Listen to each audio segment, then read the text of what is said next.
राजनांदगांव को संस्कारधानी कहा जाता है, लेकिन इस संस्कारधानी को बदनाम करने वाले लोगों की कमी नहीं है। राजनांदगांव में हफ्ते भर के भीतर दुष्कर्म के 3 अलग अलग मामले में 3 आरोपी गिरफ्तार हुए हैं। एक मामला सामने आया है चिचोला थाना क्षेत्र से।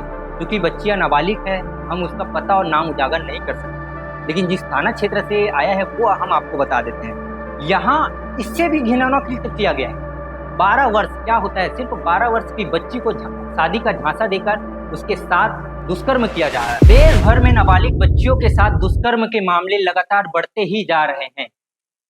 जिस उम्र में नाबालिग बच्चियों को गुड टच बैड टच का ज्ञान दिया जाता है, उस उम्र में बच्चियों के साथ दरिंदगी की जा रही है। राजनांदगांव में भी दुष्कर्म का मामला सामने आया। राजनांदगांव को संस्कारधानी कहा जाता है, लेकिन इस संस्कारधानी को बदनाम करने वाले लोगों की कमी नहीं है। राजनांदगांव में हफ्ते भर के भीतर दुष्कर्म के 3 अलग अलग मामले में 3 आरोपी गिरफ्तार हुए हैं। दुष्कर्म अलग अलग समय हुए हैं, लेकिन हफ्ते भर के भीतर 3 आरोपियों की गिरफ्तारी हुई है।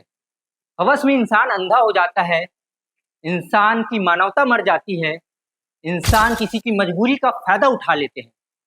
पहला मामला कहां से आया आपको बता देता है। पहला मामला राजनांदगांव के कोरियन भाटा की सना सिटी इलाके से आया है। इसे पॉश इलाका कहा जाता है। एक नाबालिग बच्ची जिसकी उम्र महज 16-17 वर्ष ही होती है, वो काम के तलाश में कोरियन भाटा निकलती है।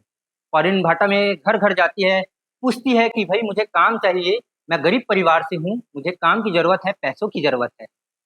उसे काम नहीं मिलता। वैसे में एक आरोपी की नज़र उस नाबालिग बच्ची पर पड़ती है। वो कहता है मैं तुझे काम पे रखूंगा, तू क्या काम करेगी।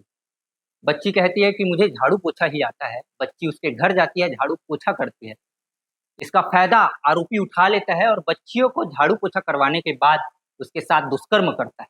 आरोपी का नाम गगन गुप्ता है, उम्र महज 42 वर्ष और उस कोरियन भाटा सना सिटी इलाके का ही रहने वाला है। अब आरोपी जो है वो सलाखों के पीछे है। पुलिस ने उसे गिरफ्तार करके जेल भेज दिया है। लेकिन ये सोचने वाली बात है कि आखिर मानवता कहाँ जा रही है।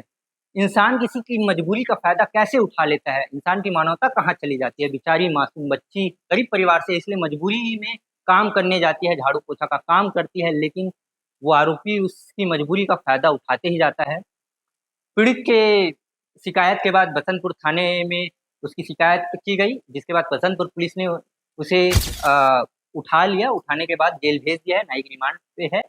अब ये एक मामला नहीं है, ऐसे राजनांदगांव जिले में 2 और मामले हैं। इस हफ्ते भर के भीतर 2 अन्य आरोपियों की भी गिरफ्तारी हो चुकी है। एक मामला सामने आया है चिचोला थाना क्षेत्र से। क्योंकि बच्चियां नाबालिग है, हम उसका पता और नाम उजागर नहीं कर सकते, लेकिन जिस थाना क्षेत्र से आया है वो हम आपको बता देते हैं। यहाँ इससे भी घिनौना कृत्य किया गया है। 12 वर्ष क्या होता है, सिर्फ 12 वर्ष की बच्ची को शादी का झांसा देकर उसके साथ दुष्कर्म किया जा रहा था। जब बच्ची 5 महीने की गर्भवती की हुई, तब उसकी तबीयत बिगड़ी। तब उन्होंने अपने परिजन को बताया, तब उपचार के लिए मेडिकल हॉस्पिटल ले जाया गया। वहां पता चला कि बच्ची प्रेग्नेंट है, 5 महीने की है, और बच्ची के पेट में जो बच्चा है वो भी मर चुका है। जिसके बाद पुलिस ने आरोपी की गिरफ्तारी की। आरोपी का नाम आकाश सोलंकी बताया जा रहा है। एक और मामला सामने आया, उसे भी आपको बता। 12 वर्ष की नाबालिग बच्ची के साथ दुष्कर्म करने वाला आरोपी आकाश सोलंकी रानिया तालाब भागड़ का निवासी है। तीसरा मामला डोंगड़ गांव से सामने आया है। डोंगड़ गांव में एक दरिंदा ने नहीं बल्कि 2 दरिंदों ने मिलकर नाबालिग बच्ची के साथ बलात्कार किया है। पहले नाबालिग बच्ची को बहला फुसलाकर शादी का झांसा देकर एक युवक उसे भगा के ले गया, जिसके बाद अपने दोस्त को भी बुलाया और अपने दोस्त के साथ मिलकर उस बच्ची के साथ अनाचार किया है। ये काफ़ी हैरान कर देने वाली बात है। आपको बता दें कि डोंगड़गांव थाना क्षेत्र के दोनों आरोपी हैं। एक आरोपी का नाम मोहम्मद मुश्ताक है, उम्र महज 39 वर्ष है, और दूसरे आरोपी का नाम त्रिलोक साहू है। त्रिलोक साहू पहले उस नाबालिग बच्ची को बहला फुसला कर ले गया। ले जाने के बाद उसने अन्य आरोपी मोहम्मद मुश्ताक को सौंप दिया। मोहम्मद मुश्ताक उसे बेचने के फिराक में था। यहाँ तक सिर्फ दुष्कर्म नहीं, ऐसा भी मामला सामने आया है कि नाबालिग बच्चे को मुंबई बेचा जा रहा था। हालांकि पुलिस ने पहले त्रिलोक साहू को हिरासत में ले लिया था। अब मोहम्मद मुश्ताक जो है वो फरार था, उसे भी पुलिस ने गिरफ्तार करके जेल भेज दिया है। नाबालिग बच्चों के साथ जो दुष्कर्म के मामले बढ़ते जा रहे हैं, आखिर क्या कारण है, इसका काफ़ी सरकार को, शासन प्रशासन को संज्ञान लेना चाहिए। नहीं। हाँ, बसंतपुर थाने में दुष्कर्म का एक मामला सामने आया था, जिसमें हमने पीड़िता की शिकायत पर आरोपी को गिरफ्तार कर लिया है और मंडी न्यायालय के समक्ष प्रस्तुत करके उन्हें जेल दाखिल करा दिया गया है।